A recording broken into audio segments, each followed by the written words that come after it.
I'm Debre, 35. As I stand in the doorway of my New Hampshire estate, watching the snow fall softly outside and my family, both by blood and by choice, gathered inside, I'm filled with a sense of warmth and contentment that I've never felt before. It's a far cry from the pain and disappointment I felt just a month ago. A month ago, I was sitting in my Boston condo, staring at my phone screen in disbelief. The text message from my mother, Carol, read, "This year, it's just Nicole's family.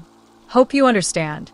The sunlight that streamed through the floor to ceiling windows seemed mocking, highlighting the success I'd achieved in my life, yet doing nothing to ease the hollow feeling in my chest. I remembered how just the day before, I'd been at a store, picking out gifts for my nieces and nephews, a cashmere shawl for my grandmother, Martha, and a fine bottle of wine for my uncle, Henry.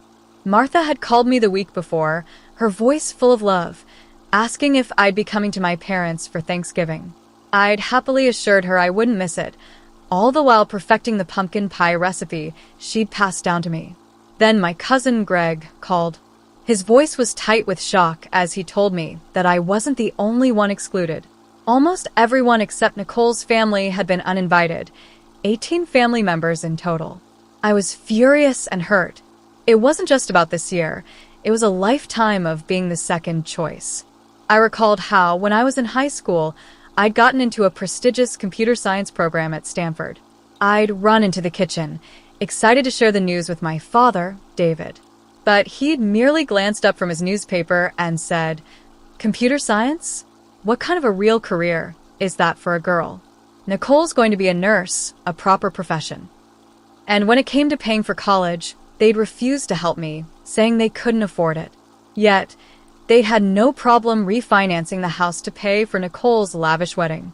As I stood by the window, looking at the late autumn light on the water, I felt something inside me shift.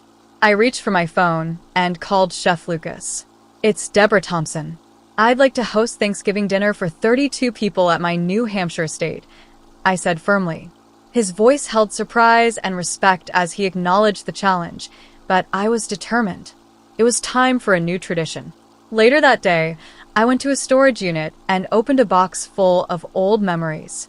There were photos where Nicole was always in the center, smiling brightly, while I was on the edge, often partially cropped out. I remembered the Christmas when Nicole got a designer dress and I got a practical pair of gloves. And my Stanford acceptance letter, crumpled and then smoothed out, a reminder of the lack of support I'd received. When Martha called, angry on my behalf, I told her I'd be hosting Thanksgiving at my place. She promised to spread the word and be there. Soon, Greg had rallied the troops, and everyone was excited about the new plan.